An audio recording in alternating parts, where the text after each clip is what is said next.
A man calls you. He says he has your son. Give us $1 million, or he dies. What do? Do you panic? Do you beg? Do you offer everything you have? What if I told you that the right move, the move that saves lives, has nothing to do with logic, money, or giving in? What if the most powerful negotiating weapon you have is a question? And today we're breaking down one of the most important books ever written on human influence, Never Split the Difference, by Chris Voss, former FBI hostage negotiator. Chris Voss spent 24 years at the FBI. For 15 of those years, he was the lead international hostage negotiator, the only one of his kind in the entire bureau. He negotiated with terrorists, kidnappers, bank robbers.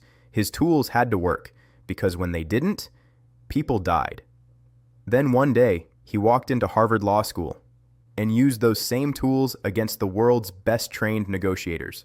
And he destroyed them, not with logic, not with data, not with MBA strategies, with empathy, psychology, and a handful of techniques that most people have never heard of.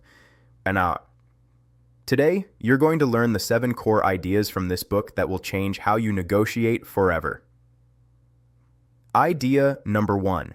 Negotiation is not rational. And that's exactly the point. Here's what Harvard was teaching in the 1980s. Negotiation is a rational process.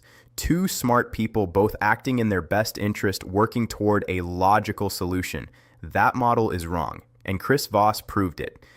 The psychologists Kahneman and Tversky showed that humans have 2 systems of thought. System 1, fast, emotional, instinctive. System 2, slow, deliberate, logical. Here's the key insight. System 1 drives System 2.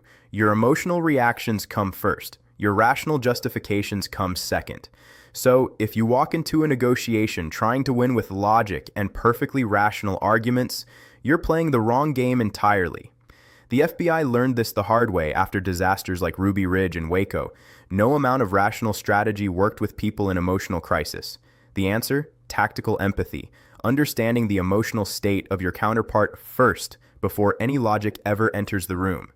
Stop trying to win with logic. Start with emotions. The mirror, the simplest power move in negotiation.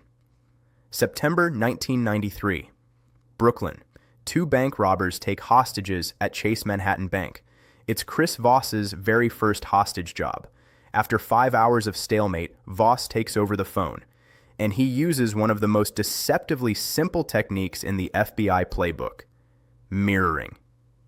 The technique is almost embarrassingly simple. Repeat the last 3 words of what someone just said. Then, go silent. That's it. Voss tells the bank robber, "We've identified every car on the street except one, a blue and gray van. Do you know anything about it?" The robber blurts out, "The other vehicle's not out there because you guys chased my driver away." Voss mirrors back, "We chased your driver away?" And the robber keeps talking, revealing information he never intended to share. Why does it work? We fear what's different. We are drawn to what's similar. When you mirror someone, you signal, "I'm like you. You can trust me." Psychologist Richard Wiseman tested this with waiters. Waiters who mirrored their customers earned 70% more in tips, 70%, from simply repeating back what someone said. Here's how to use it. Repeat the last 3 words with a slightly curious tone. Then go silent for at least 4 seconds. The silence is critical. Let the mirror do its work. Stop talking. Mirror. Wait. Let them fill the silence. Idea number 3. Labeling. Name the emotion to diffuse it. 1998. Harlem, New York. 3 heavily armed fugitives, barricaded in an apartment on the 27th floor. Voss stands in the hallway outside the door. No phone number, no way in. Just a door between him and 3 armed men. For 6 straight hours, he spoke into the silence. "It looks like you don't want to come out. It seems like you worry that if you open the door, we'll come in with guns blazing. It looks like you don't want to go back to jail." Hours. 6 hours of silence. Then, one curtain moved. The door opened. All 3 fugitives surrendered. Not a single shot fired. When Voss asked why they finally came out, all 3 said the same thing. "You calmed us down. We finally believed you wouldn't go away." This is called labeling. You identify what the other person is feeling, and you say it out loud. It seems like, it sounds like, it looks like. A UCLA neuroscience study showed that labeling an emotion moves brain activity away from the fear center toward the rational part. Naming the fear makes it smaller. Name what they're feeling. It disarms it. Every time. Master no. The word that opens everything. We've been taught our entire lives that yes is the goal of every negotiation. We fear no like it's a door slamming shut. Chris Voss says we have it completely backwards. Yes is often completely meaningless. There are 3 kinds of yes. Counterfeit yes. They're just saying it to make you stop talking. Confirmation. Yes. A reflexive answer. No real commitment behind it. Commitment. Yes, the real deal. The one that leads to action. Most of the yeses you get in a negotiation are counterfeit. People say yes to escape the conversation. No, on the other hand, is gold. No makes people feel safe. It gives them a sense of control. No means, I'm not ready yet. No means, I need more information. It almost never means, end of discussion. Voss teaches his students to trigger a no deliberately. Instead of, do you have a few minutes to talk? Ask, is now a bad time to talk? And here's the magic email for when someone ignores you completely. 5 words. Have you given up on this project? Watch how fast they respond. Stop chasing yes. Invite no. That's where the real negotiation begins. Idea number 5. That's right. The 2 words that change everything. August 2000. The Philippines. An American named Jeffrey Schilling has been kidnapped by the terrorist group Abu Sayyaf. Their leader is demanding $10 million in war damages. For 4 months, nothing works. Every argument, every logical appeal, ignored. Then Voss tries something completely different. He doesn't argue. He doesn't try to prove them wrong. Instead, his team listens to every single grievance Sabaya has ever expressed and summarizes it all back to him, with genuine understanding. Sabaya goes silent for nearly a minute.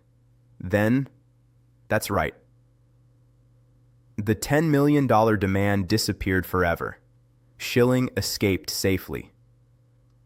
That's right is the most powerful signal in negotiation. It means your counterpart feels completely understood. Contrast it with you're right. You're right means, please stop talking. I'm agreeing with you just to make you go away. No change. No commitment. Nothing. How do you trigger that's right? Paraphrase their position. Plus acknowledge the emotion beneath it, not just the facts, the feeling behind the facts. Keep doing it until they say those 2 words. You haven't won until they say, that's right, not, you're right. Bend their reality. The psychology of offers. Yo, Haiti.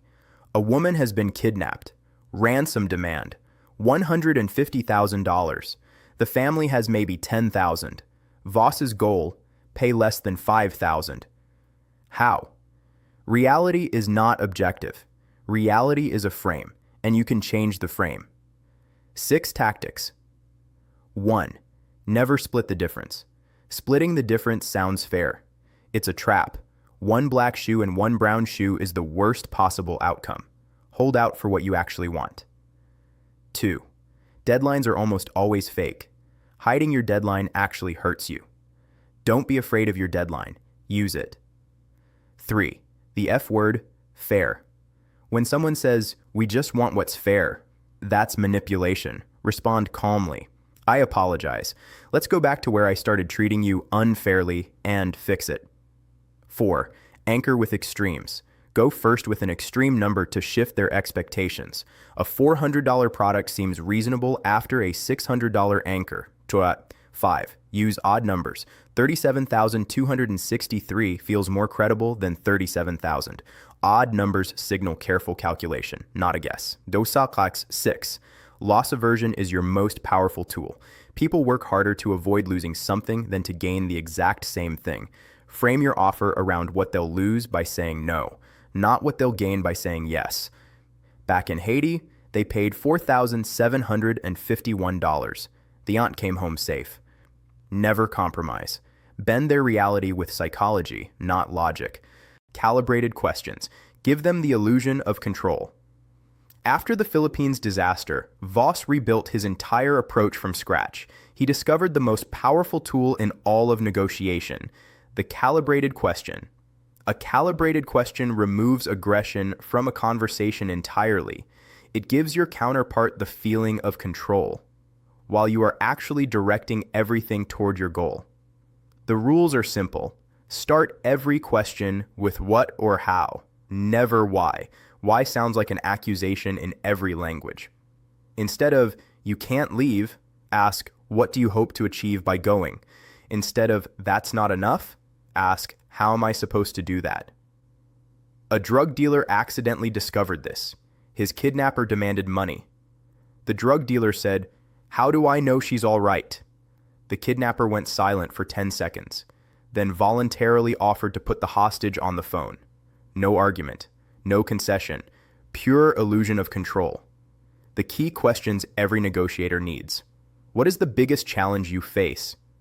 How can I help make this better for us? How am I supposed to do that? What would you need to make this work? And the rule of 3. Get your counterpart to agree to the same thing 3 different times. It's nearly impossible to fake conviction 3 times in a row, but don't tell them what to do. Ask them how to solve your problem. Let's talk about how to use these techniques starting this week. When someone ignores your email, send this. Have you given up on this project? Watch how fast they respond. In any salary or price negotiation, let them go first. Then respond with, how am I supposed to do that? Calm, curious, not aggressive. When someone is upset or defensive, don't fix it. Label it first. It seems like this situation is really frustrating. Then go silent. Let them confirm it. Before any difficult conversation or do an accusation audit, write down every negative thing they could say about you. Say those things first. Watch the tension evaporate. And to confirm you have a real commitment, use the rule of 3. Get them to express the same agreement 3 different ways. If they hesitate on the 3rd, you don't have a real deal yet. One final thought from Chris Voss. Life is negotiation. Your career, your finances, your relationships, at some point, all of these hinge on your ability to negotiate. The question isn't whether you negotiate. The question is, how well? Never Split the Difference is one of the best books I've read on human psychology and influence. The link to get the full book is in the description below. And if this video was useful, hit the like button. It helps this channel more than you know. Subscribe for more breakdowns of the best business and negotiation books distilled into ideas you can actually use. And drop a comment. Which of these 7 techniques are you going to try first? I'll see you in the next one.